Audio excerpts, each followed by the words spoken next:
c'est Stéphanie. Bienvenue sur le podcast Tu joues ou quoi, dédié à l'univers du jeu de société. Suivez-moi, je vous emmène dans les coulisses, à la rencontre des acteurs de ce monde très créatif. Première interview d'une série de rencontres au festival Paris et Ludique 2023 avec Cédric Boucher, alias Capitaine Meeple.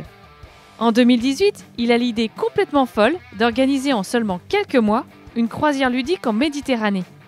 Depuis, plus de 600 joueurs passionnés ont goûté à l'expérience Capitaine Meeple. Le prochain embarquement est prévu le 23 septembre au départ du port de Marseille. Moussaillon, bienvenue à bord de ce nouvel épisode. Alors, je suis avec Cédric, Capitaine Meeple.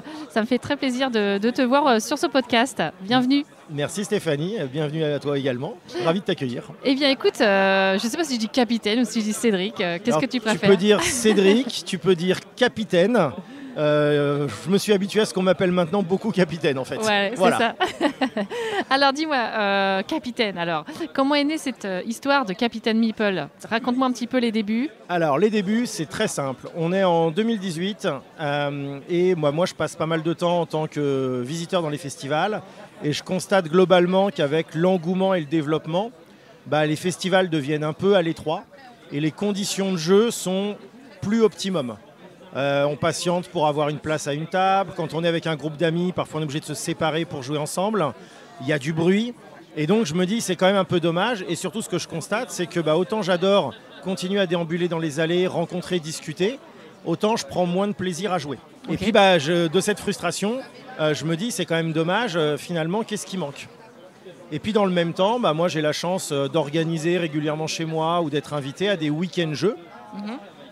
Puis de temps en temps, même parfois des semaines de jeux de société, et où là, on prend le temps de redécouvrir tout ça. Et je me dis, un week-end, c'est trop court. À la fin du week-end, on est frustré, on n'a pas eu le temps de jouer à tout ce qu'on voulait. Une semaine, c'est chouette. Mais une semaine, c'est plus un week-end et du plaisir, ça devient des vacances. Exactement. Et donc, ça veut dire que ça se planifie, ça doit parfois se négocier au sein d'un couple. Donc, je me dis, comment on peut emmener sur cette durée-là des gens jouer ? Et comment on peut justifier qu'on pose une semaine de vacances et pas forcément que pour jouer. Et dans ce cas-là, tu dis, tu pars en vacances, tu fais des voyages, tu fais du tourisme, tu panaches. Et donc, on s'est dit avec quelques camarades, mais est-ce qu'il n'y a pas quelque chose à imaginer pour mettre en commun notre passion de tous les jours qu'on emmènerait pendant notre semaine de vacances ? Ok. Et après, il se trouve que moi, j'adore la mer. J'ai eu la chance de faire pas mal de voile quand j'étais plus jeune. Je suis attiré par cet élément. Et donc, à un moment, mon cerveau me dit, mais la croisière, c'est quand même un truc qui pourrait être génial. Parce qu'une des particularités quand tu navigues, c'est que tu es sur des temps longs. La navigation, elle prend du temps pour aller d'un port à un autre. Et puis, c'est magique. Un joueur, tu lui donnes du temps, il fait quoi ? Il joue. Voilà. Donc, on s'est dit, tiens, est-ce qu'on ne pourrait pas emmener des jeux de société et des joueurs de jeux de société sur un bateau, profiter des escales et jouer entre les escales. Donc voilà le point de départ. Ouais, donc là, ça y est, t'as le point de départ justement. Et comment tu lances tout ça ? Parce que c'est bien de l'avoir dans la tête, mais mine de rien, c'est du taf. Alors maintenant, on peut vous le dire que vous nous faites globalement confiance et que vous avez l'impression que ce qu'on organise est plutôt chouette.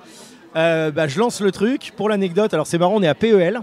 Et PEL, c'est un clin d'œil parce que 24 et 25 juin 2018, on a l'occasion de mettre une page de pub dans le magazine qui était distribué à l'entrée. À l'époque, c'était, je crois, le Trick Track Mag, qui a été remplacé par Akil Tour. Et donc, on a une opportunité, 500 €, il y a un éditeur qui s'est désisté, on peut mettre une page de pub.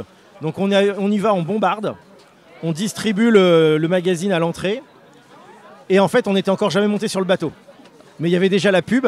Le bateau, on l'a visité le lendemain de PEL, le 26 juin 2018, où on est parti à Barcelone pour monter pour la première fois sur le bateau et se dire, maintenant, comment on s'organise. Voilà, donc tu as fait la com avant de faire vraiment l'organisation. T'es un dingue. Quoi. Moi, je suis un peu un dingue. Alors, heureusement, dans l'équipe, j'ai des gens qui sont là pour me canaliser, mais ouais, sur ce genre de truc, j'ai rarement beaucoup de limites. Et du coup, sur ce premier PEL, tu as déjà des gens qui viennent te voir en disant, on monte à bord ? Ah, mais c'est un truc de fou, en fait. C'est-à-dire que nous... on pensait qu'on allait être un peu dilué dans l'info. Comme on s'y était pris très tard, puisque le projet, on a commencé à le lancer en février. Et à y réfléchir sérieusement, à identifier le partenaire Costa, regarder comment on organise des croisières à thème. on n'a pas eu le temps de s'inscrire pour avoir un stand à Paris et Ludique. D'accord. Donc en fait, on distribue des flyers devant les grilles. Ok. D'ailleurs, pour la petite histoire, ils nous trouvent un peu culottés, les orgas. Alors comme il faisait super chaud, on avait amené de la crème solaire, un parasol, donc finalement on faisait de la prévention. On distribuait le magazine pour le mettre dans la main des gens avec qui on rajoutait un flyer à nous. Et donc c'est hyper bien passé parce qu'on leur disait vous avez un plan, voilà. On leur expliquait un peu PEL. Pour ceux qui ne connaissent pas. C'était un stand de prévention solaire pour les vacances. Exactement. Et donc comment on organise, on essaye de comprendre comment fonctionne une croisière à thème. Et qu'est-ce qu'on peut faire et qu'est-ce qu'on ne peut pas faire sur des bateaux de cette nature-là. Ok. Et c'est quelque chose de très particulier parce que quand tu es sur le bateau, d'abord, en fait, tu es un passager client. Même nous qui organisons, donc on est considérés comme des clients. Donc ça veut dire que en fait, le bateau est entre guillemets à nos petits soins. Et typiquement, nous, on a une logistique qui est géniale sur le bateau. On n'a pas le droit de porter un colis, un carton. C'est le personnel du bord qui fait tout pour nous. Ah ouais, ok. Donc c'est génial. Ça, c'est très cool. confortable. Ça, c'est confortable. C'est-à-dire, donc voilà.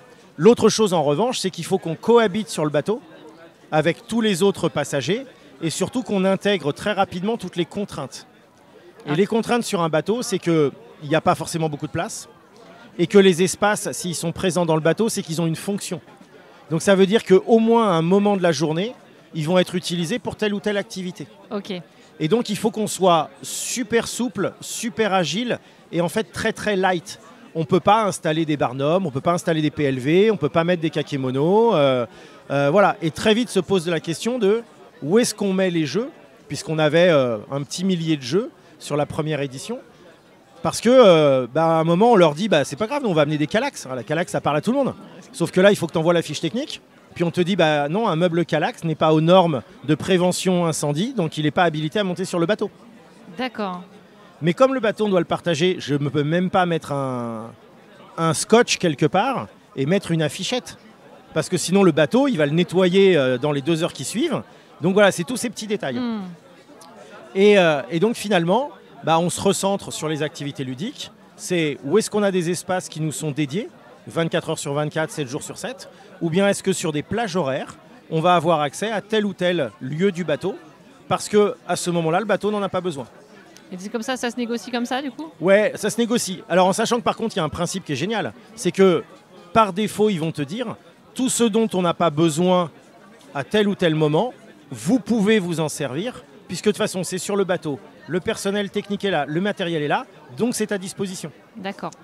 Et donc, on avait une énorme salle de spectacle de 1400 places. Et très clairement, le bateau nous a dit, quand il n'y a pas nos spectacles, quand nos équipes artistiques ne sont pas en répétition, est-ce que vous voulez utiliser la salle de spectacle ? Et dans ce cas-là, on a une régie professionnelle de malades, on a une équipe de techniciens qui sont à disposition. Et donc, les choses se mettent en place comme ça. Et qu'est-ce que tu fais avec une salle de spectacle Alors, tu peux par exemple diffuser un film. Ok. Mais j'aurais voulu proposer à mes passagers de monter un spectacle et de faire le show sur scène. Ça aurait pu être possible. D'accord, ok. Alors là, 1400 places, tu le fais pas, mais dans le bateau, tu as aussi des plus petits amphithéâtres ou espaces scéniques qui sont prévus de 20, 30, 50 personnes. Et donc, c'est comme ça que la première année, on a dans un des restaurants avec une scène organisé un concert pirate avec un groupe qui s'appelle 4 pièces de 8 qui était venu pour l'ambiance jouer sur le bateau leur spectacle. Et le dimanche de l'embarquement, c'était la Saint-Patrick. Donc ils avaient animé en mode Irish music, folk. Sympa. Et puis le samedi, on avait le Noël Band qui était venu faire le concert de clôture. D'accord. Et donc ils avaient trouvé délirant d'utiliser la scène qui servait à plein d'animations, qui était juste à côté de la piscine indoor du bateau, au pont 14 je crois. Et donc on a eu un show Noël Band que pour nos passagers à cet endroit-là. Concert privé quoi. Et donc c'était très drôle parce qu'ils avaient fait venir leur ingénieur du son qui techniquement n'avait pas le droit de toucher au bouton de la console parce que ça fallait que ce soit fait par le personnel du bord. C'est fou, Toujours ça. pareil parce qu'on est des clients, on n'est pas un prestataire du bateau. D'accord. Voilà. Vous avez un peu de double casquette pour le coup sur un événement comme ça. Ouais, on peut dire ça. Voilà. Pour un donc, capitaine, c'est cool. Voilà, donc c'est cool. Donc, mais voilà, donc il faut toujours trouver sa place. Ouais. Et donc il faut surtout faire attention à ne pas vouloir forcément plaquer des choses dont on a l'habitude dans des festivals de jeux classiques qui ont lieu à terre, en se disant on va faire comme ça sur le bateau, juste parce que ça ne fonctionne pas facilement. Donc première croisière, du coup, quelle année ? Alors 2019. 2019. Ouais, on part du 16 au 23 mars. On est 250 passagers. Voilà. Et alors pour le coup, un peu des fous furieux qui sont partis vraiment sur l'idée, le concept, le délire. Quelques-uns qui nous connaissaient personnellement et qui savaient que nos expériences en matière d'organisation ludique, plutôt dans le monde du jeu de rôle dans la nature, faisaient que normalement on pouvait a priori nous faire confiance. Mais voilà. Mais comme c'était un chantier énorme pour nous et qu'on découvrait également, je vais être très honnête, sur la première croisière, on a des passagers qui nous ont quand même avoué qu'ils sont arrivés au pied du bateau, ils ne savaient pas trop où ils mettaient les pieds, parce que pour le coup, on n'avait pas non plus beaucoup communiqué pour leur dire ce qui était prévu. Donc il y a quand même une petite bande de fous, de passagers au départ aussi, finalement. Et combien de passagers, combien de croisiéristes Alors là, on a dépassé les 600, puisque la première, on était 250. Et puis donc après le Covid est arrivé, donc on a reporté pas mal d'éditions et on a fait 2 croisières au mois d'octobre l'année dernière avec 2 formats différents. Un premier format où on avait 150 passagers qui étaient que des adultes, ce qu'on a appelé la croisière expert qui était hors vacances scolaires. Ouais. Et on a enchaîné tout de suite derrière par la croisière expert et famille, 250 passagers, dont 90 gamins, puisqu'on était la première semaine des vacances de la Toussaint. Et donc, on a pu accueillir les fameuses familles qui attendaient avec impatience de pouvoir découvrir ce concept et également beaucoup d'enseignants. Ok, et donc là, parle-nous de la prochaine croisière qui arrive en quelques mots alors. Encore un autre projet un peu fou et différent.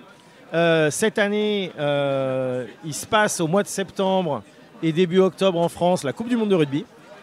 Yes. Et donc, comme il y a d'énormes problèmes d'hébergement, il y a une agence qui s'appelle Infinity Travel Sport qui a décidé de privatiser un bateau de croisière pour pouvoir héberger environ 5000 personnes pendant 5 semaines en Méditerranée pour accueillir entre autres des supporters qui viennent des 4 coins du monde voir les matchs de rugby. Okay. Et il se trouve que le monde du jeu étant petit, cet organisateur-là connaît très bien un très bon copain à moi qui m'a dit mais Cédric, j'ai filé tes coordonnées à Christophe, il a un bateau, il a des cabines, toi tu organises des croisières, tu cherches des cabines, vous devriez discuter ensemble. Et c'est comme ça que la connexion s'est faite et que donc là on va pouvoir partager le bateau avec des supporters fans de rugby. Et alors pour l'anecdote, on part le 23 septembre de Marseille et le pape va faire une messe à Marseille le 23 septembre et les équipes du diocèse ont contacté le bateau parce qu'ils sont en galère pour héberger des pèlerins. D'accord. Et donc a priori on aura également au tout début de la croisière probablement un groupe de 500 ou 600 pèlerins qui seront également sur le bateau. Ça va faire une sacrée équipe. Ça va faire une sacrée équipe, d'autant plus que les rugbyman ont prévu de mettre une ambiance de folie avec des animations spéciales. Et je fais confiance aux joueurs pour également apporter leur grain de folie. Alors là, ce serait intéressant de savoir si tu peux trouver un joueur pèlerin et en même temps fan de rugby. Ouais, je pense que statistiquement, c'est tout à fait pesable.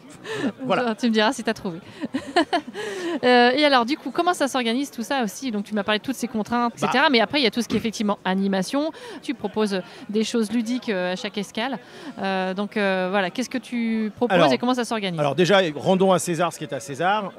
Les produits traditionnels de croisière, c'est ce que moi j'appelle des temples flottants du divertissement. Donc déjà, il y a plein de trucs qui sont là et auxquels, bien évidemment, les passagers ont accès. Les piscines, les spas, le bateau sur lequel on va partir, il y a des pistes de bowling, des murs d'escalade, des mini-golf. Voilà, c'est des trucs assez impressionnants dans un contexte all inclusive où tu as effectivement la pension complète, des bars, etc. Nous, notre objectif avec Capitaine Meeple, comme je le disais, c'est d'emmener sa passion de tous les jours. Donc, on essaie d'être polyactivité ludique. Donc on a beaucoup de joueurs de jeux de plateau, mais c'est aussi l'occasion d'accueillir des gens qui font du jeu de rôle ou qui vont découvrir et faire leur première partie de jeu de rôle avec des systèmes, des scénarios, des maîtres de jeu qui sont à disposition. Idem pour de la figurine. Okay. Et d'ailleurs l'année dernière, on avait des spécialistes de la figurine qui nous ont amené des tables magnifiques et qui en même temps proposaient par exemple de faire des ateliers de peinture de figurines. Et donc on a beaucoup de gens qui ont découvert la peinture ou redécouvert la peinture. Okay. Donc ça c'était vraiment très chouette. On propose également des murder parties. Et puis après, il y a aussi pas mal d'animations, d'activités qui sont faites ou qui s'improvisent, puisque nous, on va venir avec une petite équipe et des partenaires qui sont là pour faciliter la rencontre entre les gens, les faire jouer. Et est-ce que tu sondes du coup les gens qui vont monter à bord avant sur leurs envies aussi, leurs attentes en termes de jeu?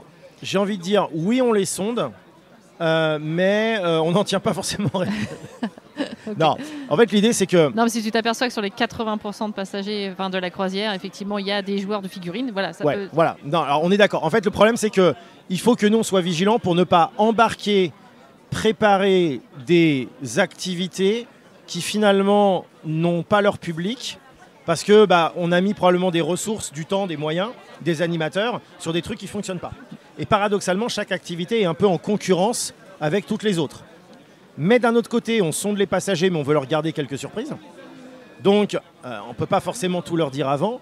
Et puis surtout, les passagers, même s'ils arrivent avec une idée très précise de comment ils ont envie de vivre la croisière, en général, ils se font embarquer par une espèce de tsunami ludique. Ils vont rencontrer des gens avec qui ils vont sympathiser, qui vont leur proposer de faire d'autres activités auxquelles ils n'avaient pas pensé. Et donc, on s'aperçoit que ça bouge énormément. Et le principal enseignement avec lequel on est redescendu de la première croisière, c'est qu'il fallait absolument avoir une organisation la plus agile possible. Ok. Et je vous donne des exemples. À la fin, tu veux faire une murder party, tu es un groupe constitué, vous êtes 6-8. Vous voulez par exemple aller faire la visite et profiter de l'escale le matin. Ok, vous voulez lancer une murder à 7h du matin. On met en œuvre tous les moyens pour faire la murder de 7h à 10h du matin. D'accord. Alors, soit on est capable de faire, on fait et c'est génial. Soit on leur dit, désolé, non, 7h, on n'y arrivera pas. Parce qu'on n'a pas la salle, parce qu'on n'a pas les PNJ, etc. Mais on essaye beaucoup d'être en réaction aux demandes. Okay. Et puis après, on pousse des trucs. Ultra l'écoute. Voilà. Mais ça fonctionne pas mal. Et surtout, on dit aux passagers, cette semaine, c'est vos vacances. Donc vous faites ce que vous voulez. Et donc nous, on va vous proposer, mais dans tous les cas de figure, vous disposez. Rien n'est imposé, voilà. Y a pas... Non, on veut surtout pas. Parce que c'est trop engageant. Un week-end, je peux te flinguer un week-end dans l'année, ça s'est mal passé, t'es venu jouer à une table, t'avais pas envie, etc. Je peux pas prendre ce risque-là quand tu investis une semaine de ton temps. Et en plus, un budget qui est quand même un peu conséquent. Donc, il faut que tu puisses le faire. On a un autre exemple, tu me demandais en termes d'activité ce qu'on propose là pour le coup à terre. On a des livrets jeux qu'on a appelés les Meeple Maps, où dans chaque escale, tu vas pouvoir à terre aller te balader et résoudre, si tu le souhaites, entre 6, 7, 8, 10 énigmes qu'on a disséminées dans la ville à proximité de lieux touristiques où a priori tu es parti pour passer dans la journée. Et au début, on s'est entre guillemets engueulé avec les auteurs parce qu'eux voulaient absolument faire un parcours. Ils voulaient que tu collectes des indices pour résoudre une méga énigme et que si tu faisais tous les livrets de toutes les villes, tu avais la méga super giga énigme. Et on leur disait non les gars, vous n'avez pas compris. Moi, je veux que les gens ils descendent en disant tiens, ça a l'air cool, je fais une énigme. Et au bout de la moitié de l'énigme, ils disent en fait c'est nul. J'ai plus envie, j'ai envie de faire autre chose. J'ai plus envie, ou on en a fait deux, on arrête. Et donc surtout que les gens ne se sentent pas engagés. Et je vais te donner l'exemple contraire où on s'est planté sur la première croisière. Pour les fans de jeux de rôle, ou ceux qui voulaient découvrir, on a créé une campagne de jeux de rôle. Donc une campagne, c'est une succession de plusieurs scénarios que tu vas enchaîner. Et on avait, nous, imaginé une campagne où tu jouais tous les jours sur le bateau un scénario qui avait lieu dans la ville où le bateau avait fait escale. Et le mercredi, journée en mer, le scénario avait lieu dans le bateau. Et donc, on a commencé avec une centaine de passagers qui ont démarré la campagne, ce qui était énorme sur 250. Alors, bien évidemment, au bout de 1 ou 2 scénarios, on a pas mal qui ont lâché le pied. Mais on s'est rendu compte qu'à partir du mercredi, les 60 personnes qui étaient encore sur les tables de jeu ont fait la campagne jusqu'à la fin. Et d'un côté, ils ont dit la campagne était géniale. Mais à la fin de la croisière, ils sont venus voir en disant on a fait trop de jeux de rôle. On a fait que ça. On a fait que ça. Il y a plein de trucs qu'on n'a pas fait et en fait on a les boules. Ils ont eu la sensation d'être passé à côté d'autres trucs. Et tu vois, et là ils nous ont dit la semaine était géniale mais on regrette quand même. Ouais, je comprends. Et tu vois, et donc notre boulot c'est finalement tu vois de trouver où est le bon curseur. Le juste milieu, Et là à l'inverse cette année, il y avait plein de scénarios one shot, des scénarios un peu plus conséquents. Le jeu de rôle était beaucoup plus à la carte et finalement on a été beaucoup moins ambitieux. Et alors donc du coup tu fais bosser des prestataires pour te créer des énigmes par exemple là je pense je rebondis là-dessus ou c'est toi qui fais des repérages aussi dans les villes. Comment ça se passe? Alors c'est soit nous, soit les auteurs, mais effectivement nous notre logique c'est qu'on est une petite équipe de 3 personnes chez Captain Meeple. Qui avons aussi en parallèle d'autres activités. Et on travaille avec des partenaires du monde du jeu qui vont nous amener leurs compétences. Alors les animateurs qu'on recrute et qui viennent travailler sur la croisière, les auteurs qu'on rémunère pour rédiger des énigmes par exemple sur les livrets des Meeple Maps, le scénario de jeu de rôle, la fameuse campagne dont je parlais. Donc effectivement on est dans cette logique-là en fait. Et puis à côté on a aussi des gens qui, parce qu'on se mélange, qui sont des partenaires et qui viennent sur la croisière partager, profiter et qui amènent aussi leur savoir-faire, leur disponibilité. Et puis on a des passagers qui ne peuvent pas s'en empêcher, mais comme dans un festival, et qui se retrouvent à te dire « Ah mais attendez, moi ce jeu je le connais très bien, je vais vous l'expliquer. Ah bah ou si vous avez des questions, je suis à côté, surtout n'hésitez pas. » On est dans le partage. Complètement.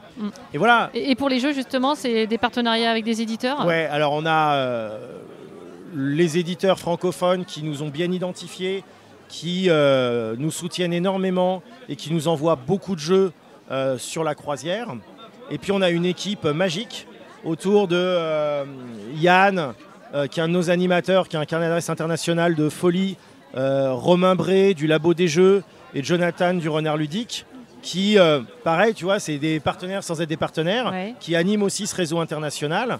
Et l'année dernière, on est parti 8 jours après Essonne, et on a ramené un demi-camion de jeux d'Essonne, qui était quasiment introuvable en France, bien évidemment, mais même difficilement trouvable ou accessible à Essonne, grâce à ces 3 personnes qui ont fait des miracles. Donc on a possibilité de jouer à des jeux qui ne sont pas encore sortis réellement sur le marché mais français. Carrément, et c'était même un de mes problèmes à moi, c'est que j'ai culpabilisé parce que les gens qui sont montés sur le bateau, j'avais tellement de nouveautés qu'on avait récupéré 8 jours avant que mon équipe d'animation était incapable de les maîtriser. Et donc moi je suis allé voir des passagers en leur disant écoutez, je suis quand même désolé, là va falloir apprendre des règles. Tu passes ton temps à dépuncher, tu passes ton temps à lire des règles, et les gars ils disent mais je suis en vacances. Mais moi c'est mon pied, m'enlève pas ça. Donc paradoxalement, alors il y en a qui étaient très contents qu'on leur explique les jeux et qui n'aient pas à le faire, mais d'autres au contraire ça a fait un des points. Il y a toujours des bonnes volontés. Il y a toujours des bonnes volontés. Et cette année, on a réglé le problème. On part la semaine avant Essonne. Voilà. Donc malheureusement, on sait que ça va être un peu plus compliqué pour avoir des jeux que certains éditeurs vont vraiment réserver en exclu pour Essonne. Alors j'aimerais que tu me parles aussi de la belle histoire de Bienvenue à bord, qui est devenue ensuite On Board. Voilà, le jeu de commande que vous aviez passé pour une des croisières. Ouais, alors ça fait partie effectivement des idées un peu folles sur lesquelles il faut qu'on me canalise. J'ai dit, si j'organise une croisière à thème jeu, pour moi, il n'était pas concevable que les passagers ne repartent pas avec un jeu exclusif. C'était déjà dans ton idée de départ. C'est-à-dire que pour moi, c'était la signature de la croisière, en fait. Okay. C'est-à-dire que ceux qui ont fait la croisière ont un jeu qui existe nulle part ailleurs. Et donc, voilà, ils peuvent se la péter. Voilà. C'est ça. Et nous, on peut surtout, entre guillemets, marquer un grand coup en disant, voilà, quand on va au bout de la logique, on pousse le curseur au maximum. Donc vraiment le côté signature. Donc là, évidemment, on s'est dit, il nous faut des auteurs. Donc, quitte à prendre des auteurs, autant prendre des auteurs de renom.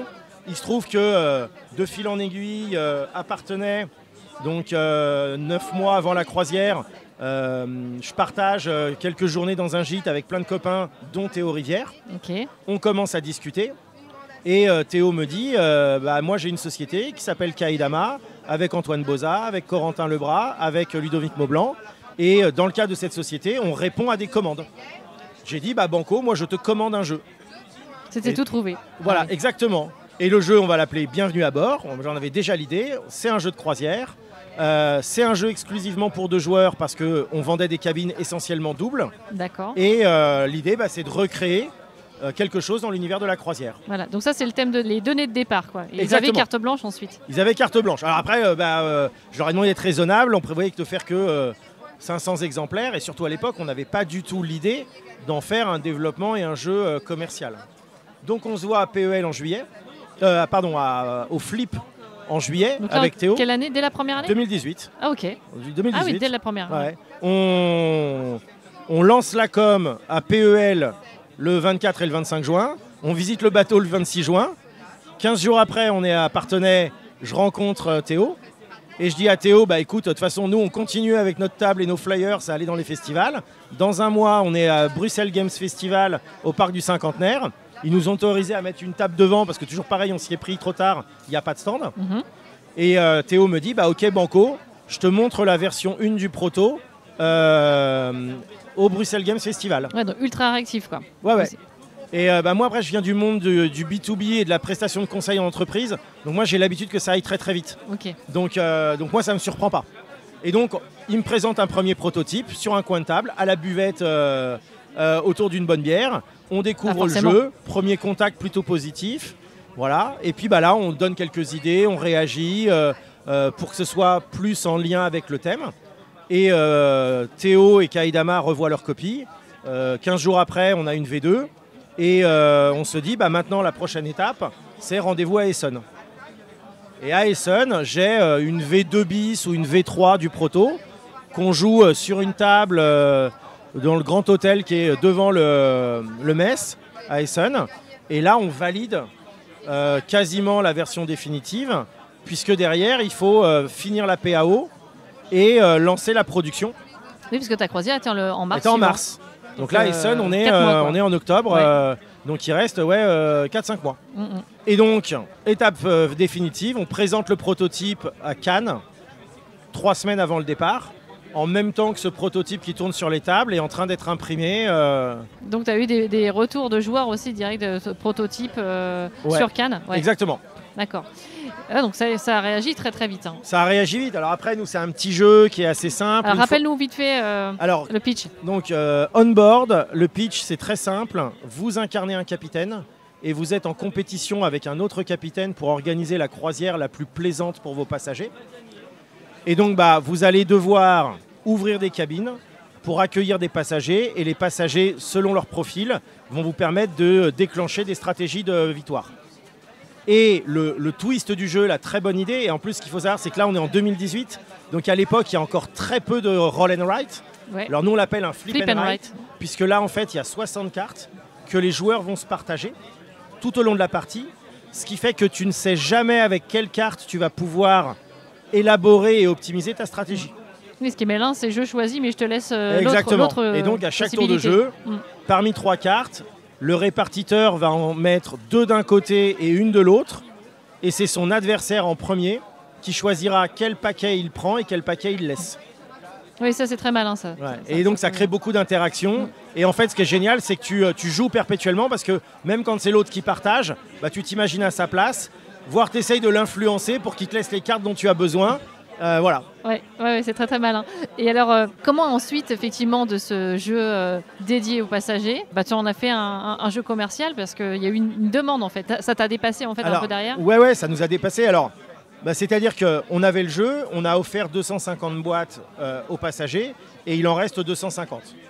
Donc ces boîtes-là, on s'en sert comme support de communication. J'en offre aux éditeurs qui nous ont donné des jeux pour les remercier. Dans les festivals, on distribue toujours quelques boîtes aux gens qui viennent tester le jeu parce qu'il y a un bon feeling. On en donne à quelques influenceurs, etc. pour commencer à faire parler de nous. Et puis, ce qui nous surprend positivement, c'est qu'il y a un vrai engouement sur les festivals avec des gens qui nous demandent clairement est-ce qu'on peut acheter le jeu ? Et nous, on leur dit, non, je suis désolé, nous, on ne vend pas de jeu, fallait venir sur la croisière, ce jeu n'est pas en vente. Donc là, effectivement, on a des gens qui sont un peu tristes. Et année après année, devant ces demandes répétées, on a fini par franchir le cap. Et on a décidé de sortir la version commerciale en avril 2022, version qu'on a bossée pendant le Covid. Et en fait, on en a profité pour réintégrer des petites extensions qu'on avait faites, mais qu'on n'avait pas pu mettre dans la boîte sur le bateau, parce qu'on voulait des boosters de 6 cartes. Et ça, on ne savait pas faire à des prix raisonnables pour seulement 500 exemplaires. D'accord. Voilà, donc c'est une version un peu améliorée, un peu plus complète. Alors, elle est un peu plus complète. On a corrigé quelques petites erreurs en termes d'ergonomie. On a changé un symbole qui était un peu confusant, tu vois, ce genre de choses. Et puis l'autre point sur lequel on a quand même beaucoup travaillé, c'est que on a voulu accompagner cette prise de conscience qu'il y a chez certains éditeurs pour faire des jeux qui soient le plus éco-responsables possible. Et au même moment, il y avait eu une étude publiée par l'Union des éditeurs de jeux qui expliquait que si tu voulais réduire ton empreinte carbone, il n'y avait pas d'autre choix que de compacter le matériel. Ouais. Et de ne mettre finalement que le strict minimum. Et donc on est allé au bout de cette logique. Donc on a une toute petite boîte qui n'est pas très épaisse. On avait un énorme carnet à souche qui était très lourd, donc qui coûtait cher en transport, qui prenait de la place dans les cartons. Et on a remplacé ça par une petite feuille pelliculée. Voilà. Et on a enlevé une cale, c'est tout bête. Mais la cale en carton qu'on avait dans notre grosse boîte, 500 exemplaires, elle n'existe plus. Et on évite le gâchis des feuilles aussi. Voilà, exactement. Ouais. Et puis, étape ultime, on en a aussi profité pour faire fabriquer notre jeu en France, pour également réduire les délais de fabrication et puis surtout les distances de transport, là où la première version avait été imprimée en Pologne. Et du coup, tu en as produit combien ? Comme ça, des exemplaires ? Alors nous, on est des fous. Oui, on a compris depuis Donc nous, on en a produit 10 000 exemplaires. parce qu'on pensait que ça allait se vendre comme des petits pains. Et c'est là où on a découvert ce que c'était que le métier d'éditeur, un peu tardivement. Ouais. Et donc ça a été un peu plus compliqué. Mais non, le jeu s'est quand même bien implanté, mais on n'a pas encore écoulé nos 10 000 exemplaires. En fait, l'erreur qu'on a faite, c'est que comme sur les festivals, on avait d'excellents retours, on pensait que le bouche à oreille suffirait et on n'avait pas du tout conscience de l'extrême difficulté qu'ont les ludicaires actuellement à implanter tous les jeux dans leur linéaire compte tenu du rythme effréné de sortie des nouveautés, puis ensuite de faire des réassorts. Et donc on a eu plus de difficultés à implanter le jeu en boutique, faire qu'il soit suivi. Parce que le réseau de distribution, c'est aussi du boulot. Ouais. Et que ça suive. Alors que à côté de ça, il y a aussi, et c'est tout à fait normal, plein de vrais éditeurs de jeux qui, eux, jouent à chaque sortie leur survie ou presque, et qui donc prennent aussi de la place dans les linéaires. Donc voilà. Et alors, il y a quand même ce ticket d'or aussi. Et il y a eu cette idée-là quand même. Il y a eu cette idée-là. Alors, et donc, dans les 10 000 boîtes... Comme dans Charlie et la chocolaterie. Il y avait 1000 boîtes qui étaient réservées à de la promo, donc on en a distribué beaucoup, etc. Et dans les 9000 boîtes qui sont prévues pour les boutiques, on a mis 3 tickets d'or, effectivement, qui permettent de gagner une cabine sur nos prochaines croisières. Donc nous, on pensait que toutes les boîtes et les tickets seraient gagnés avant la croisière de 2022. Malheureusement, ça n'a pas été le cas, donc on était hyper frustrés. Parce que nous, on voulait vraiment que des gens gagnent. On trouvait ça vraiment dans l'esprit Captain Meeple. Et là, on a une très bonne nouvelle. Sortilège Angers, Sophia, a gagné le premier ticket d'or le 28 décembre 2022. Donc elle sera avec nous sur la croisière 2023. Et il reste donc dans les boîtes d'onboard encore 2 tickets d'or. Donc voilà, achetez des onboard. Il faut se ruer sur le jeu. Et surtout, ouvrez vos boîtes et jouez. Oui, bien Parce sûr. que ne mettez pas un onboard dans votre pile de la honte. Vous seriez un peu dégoûté si vous aperceviez que nos tickets d'or, ils sont là, quoi. Ça, c'est clair. Ouais. Et ils ont une durée de vie, les tickets d'or? Non. Nous, là-dessus... Donc ceux qui, effectivement... Alors même si c'est écrit sur le ticket d'or, c'était écrit dans le règlement qu'ils étaient valables pour la croisière 2022. Non, il n'y a pas de souci. Ceux qui nous présenteront les tickets d'or numéro 2 et 3 seront les bienvenus sur la croisière de leur choix. Et alors, il reste de la place sur la croisière 2023? Ouais, alors en 2023, oui, puisque comme c'est une opération un peu spéciale à fréter, on n'a pas de problème de quota. On n'a pas été obligé de réserver des cabines à l'avance en espérant, là, je peux encore en demander. Ok, donc c'est jusqu'à quand, grosso modo, si on peut se renseigner? Là, on va dire fin juillet, début août. Après, ça va commencer à devenir plus compliqué à organiser, et pour les futurs passagers et pour nous. Donc voilà. Ok, on est toujours en Méditerranée. On est toujours en Méditerranée, on part de Marseille et on va visiter quelques ports en France. Il y a Toulon, il y a Cannes, et après on va en Italie avec Livourne, avec Naples, avec Civitavecchia qui permet d'aller à Rome, voilà. Alors c'est combien c'est une année de boulot pour préparer la croisière suivante, ou tu es déjà en train de travailler sur la prochaine? Honnêtement, on répète pas mal de choses qui commencent à se stabiliser. Donc j'ai envie de dire, c'est moins de boulot. Il y a aussi un truc qui est énorme, alors même si on a encore énormément de progrès à faire en matière de communication. Aujourd'hui, nos passagers sont fabuleux, ils nous remplissent le bateau. Il se trouve qu'on leur fait une remise spéciale dont ils peuvent faire bénéficier les gens qui les accompagnent. Donc il y a aussi des gens qui viennent avec eux, mais aujourd'hui c'est 40% du remplissage du bateau. Et après, c'est le bouche à oreille, les gens qui nous suivent, les opérations de com que l'on fait. Donc voilà. Ok. Et après, finalement, comme sur le bateau, on doit être agile, il faut qu'on soit léger. Donc c'est pas une logistique de malade. Non, le gros boulot, c'est d'animer la relation avec les éditeurs pour qu'ils nous envoient les boîtes de jeux, qu'on les récupère. Et puis après, qu'on veille à ce que la communication passe bien entre nous, le partenaire qui a le bateau et la compagnie qui opère le bateau pour éviter du stress gratuit, quoi. Et tu as combien de personnes, du coup, Capitaine Meeple à bord, en finale? Là, on va être 250, 300 peut-être. Ça dépend si on a quelques groupes qui viennent via des CE, avec des groupes de joueurs qui vont peut-être s'inscrire. Ça, c'est une piste qu'on vient de tester. Non, je te parlais du personnel, Capitaine Meeple, parce que là, ça me paraît beaucoup. Non, on va être avec quelques partenaires qu'on convie entre 20 et 25. D'accord. Voilà. Ok, à peu près 10% quand même. Ouais. Okay. 10% à peu près, ouais. Ok, écoute, on a fait pas mal le tour de la croisière. Est-ce que tu veux qu'on parle un petit peu de l'activité aussi d'animation de Capitaine Meeple? Oui, alors ça, je vais en parler rapidement, mais pour ceux qui nous ont vus en festival, sur notre espace Capitaine Meeple, on a très souvent des jeux d'autres éditeurs. voire même parfois des t-shirts d'autres éditeurs. Il se trouve que depuis 2 ans maintenant, comme nous on se déplaçait beaucoup et que ça représente des coûts, on a proposé à un certain nombre d'éditeurs de mutualiser ces coûts et on leur propose dans notre espace Capitaine Meeple d'avoir des tables qu'ils louent. Donc c'est une manière pour eux de participer et nous d'amortir ces coûts. Et donc nos équipes présentent ces jeux-là. Et donc on peut être avec 4 ou 6 tables en appoint sur des petits festivals. Et à l'Alchimie du jeu, il y a 2 mois, on avait 15 tables et 6 éditeurs différents qui étaient représentés. Ok, donc ça c'est régulièrement sur la plupart des festivals en France. Enfin, combien à peu près de festivals on peut vous trouver? Une vingtaine, je crois. Ok, ouais, donc... et maintenant, on est même arrivé à un stade où, sur certains week-ends, on a 2 équipes en parallèle parce que on est présent sur 2 festivals, puisque comme on a aussi des éditeurs qui nous demandent de présenter leurs jeux, c'est aussi un peu eux qui font notre planning, même si on prend toujours beaucoup de plaisir à aller voir des festivals où on n'a jamais mis les pieds en 4 ans, parce qu'on se rend compte que les réseaux sociaux c'est bien, mais c'est loin de tout faire, et qu'il y a plein de gens qu'on rencontre en festival qui ne savent même pas qu'on existe. Il n'y a rien de tel que le contact. Hein. Ouais, exactement. Le B2B, comme et qui rêvent de venir en croisière avec nous. Ouais, c'est ça. Écoute, est-ce que tu veux rajouter quelque chose à cet échange? Alors, oui, vous allez également voir apparaître dans quelques semaines et quelques mois un nouveau format qui est le Meeple Club. Okay. C'est-à-dire qu'on essaye d'apporter dans des événements ludiques existants ce que moi j'appelle, de manière un peu pompeuse, l'esprit Capitaine Meeple. Alors peut-être que vous avez vu à Cannes cette année sur notre stand, on avait des tables et des chaises et une ludothèque qui était à disposition pour jouer dans de bonnes conditions. Plus frigo avec boissons, trucs à manger, ce qu'on retrouve un peu sur la croisière.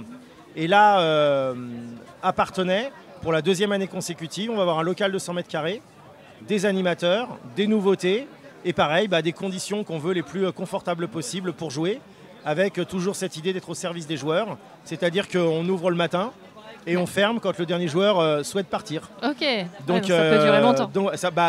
L'année dernière, ça a duré longtemps. Puis comme il y avait une petite canicule, la nuit il faisait frais, donc finalement Donc en fait, ça fermait pas du tout. Donc ça fermait pas du tout. Voilà, donc d'ores et déjà, on sera présent à Parthenay cette année. On sera présent aux soirées off de Vichy Public. Donc ça, c'est quelque chose qu'on est en train de mettre en place avec les organisateurs. Donc on faudra prendre notre carte de membre, c'est ça? C'est une petite carte de membre? Non, c'est accès au grand public. Mais si vous êtes membre, vous aurez accès à des avantages, des bénéfices, des jeux gratuits, un frigo avec des boissons open bar, l'esprit Capitaine Meeple. Ok, donc voilà. À suivre sur le site internet. Okay. Et puis surtout, c'est essayer de proposer aux éditeurs un nouveau canal pour faire jouer leurs nouveautés. Là où aujourd'hui, ils ont besoin de leur donner de la visibilité, mais il y a plein d'acteurs, à commencer par ta chaîne. Mais là, de dire non, on fait jouer à vos nouveautés. Ok. Et voilà, et pour la petite histoire, si vous vouliez jouer au dernier jeu de Stefan Feld, Marrakech, ou si vous vouliez jouer à Revive à Cannes, les 2 boîtes étaient sur notre stand du Meeple Club, parce qu'il n'y avait pas de boîte de Marrakech nulle part. Et la seule boîte de Revive qui était disponible était pour les boutiques pro côté Matago. Donc Matago nous envoyait des gens jouer chez nous. Il faut bien ouvrir ses yeux alors. Voilà. Ou si vous vouliez jouer à Arc Nova l'année dernière à Parthenay, comme il faisait très chaud et que Philippe avait dû supprimer des tables en plein soleil, il n'y avait plus de tables de Arc Nova. Donc il disait aux gens, allez jouer au Meeple Club. Il y a un Arc Nova, il y a un animateur, jour et nuit. Jour et nuit, oui, super. Donc voilà.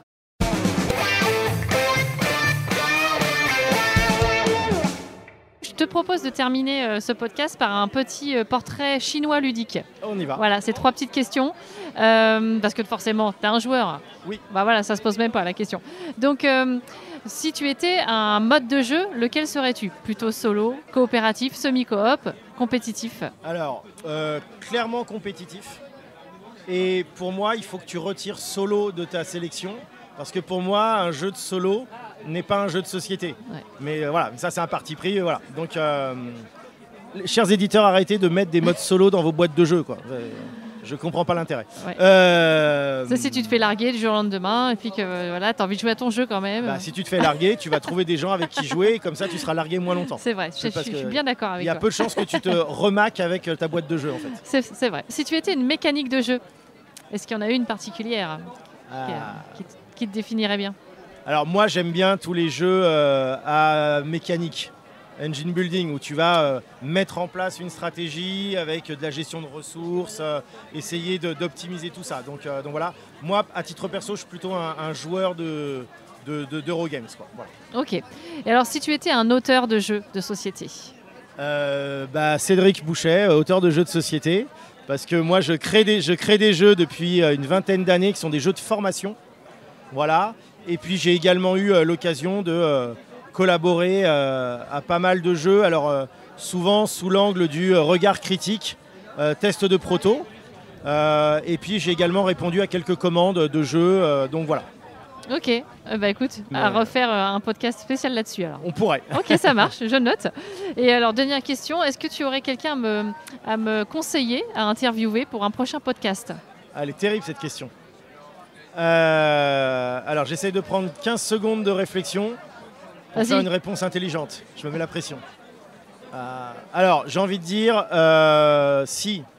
Accessi Jeux, mais tu les as peut-être déjà interviewés. Non, pas encore.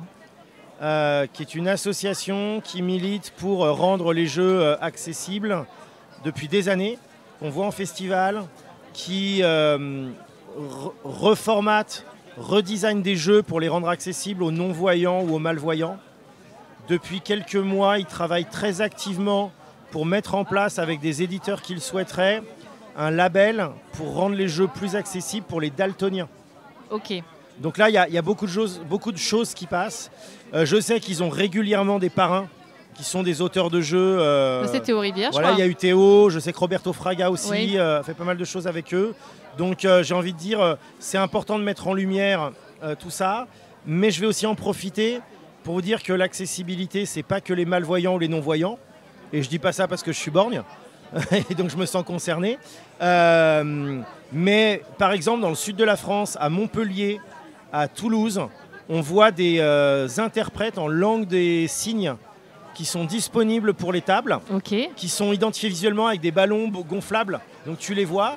Et toi, en tant qu'éditeur ou animateur, et que tu as des gens qui sont malentendants ou sourds, eh ben, tu veux expliquer le jeu, tu appelles et tu as un interprète qui vient. C'est super. C'est génial. Et donc, ça permet vraiment de montrer que le jeu, il est hyper inclusif. Et qu'on peut vraiment asseoir n'importe qui à une table de jeu. Parce que de toute façon, l'important, c'est l'expérience qu'on va partager. Et moi, je vais être cash, quitte à déformer, ajuster le jeu. Ouais. Le jeu, c'est le moyen du moment qu'on va passer ensemble. Tu vois, et l'inclusivité, pour moi, c'est quelque chose d'essentiel. Et au même titre que j'ai été hyper frappé sur la première croisière. On avait quelques personnes en situation de handicap mental, avec des formes plus ou moins légères ou fortes. Et il y a eu des moments magiques. Alors pas tous nos passagers se sont montrés exemplaires, mais ces personnes-là se sont jamais senties exclues et elles ont tout le temps été intégrées. Et c'était chouette. Voilà. C'est super. C'est ça l'esprit aussi Capitaine Meeple. Oui, puis l'esprit global du monde du jeu. Donc, c'est vrai, globalement, c'est très ouvert. Voilà. Mais nous, on le fera. Moi, hier, il y avait une pauvre personne avec une carte PMR qui poireautait dans la queue. Et elle avait sa carte PMR. Je lui ai dit, tu viens avec moi parce que tu vas passer en première sur la file exposant. Et je l'ai fait passer devant tous les autres exposants sans me poser de questions. Oui. Parce que pour moi, il y a des choses qui sont évidentes et que c'est des gens qui galèrent tellement que... faut leur faciliter les choses. Ouais. Exactement, voilà. Super, écoute, merci beaucoup. Et je te propose qu'on termine le podcast comme on termine les vidéos, avec notre petite phrase habituelle. On va la faire ensemble. Alors, avec Capitaine Meeple, tu joues ou quoi? Merci d'avoir écouté ce podcast jusqu'au bout. Merci également pour vos commentaires encourageants sur les réseaux sociaux. Je pense à GameStef7169 ou encore à Valetane lors des 2 derniers épisodes. Je vous donne rendez-vous vendredi dans 2 semaines pour l'interview de l'illustratrice Maud Chalmel. Restez à l'écoute et à bientôt sur le podcast Tu joues ou quoi?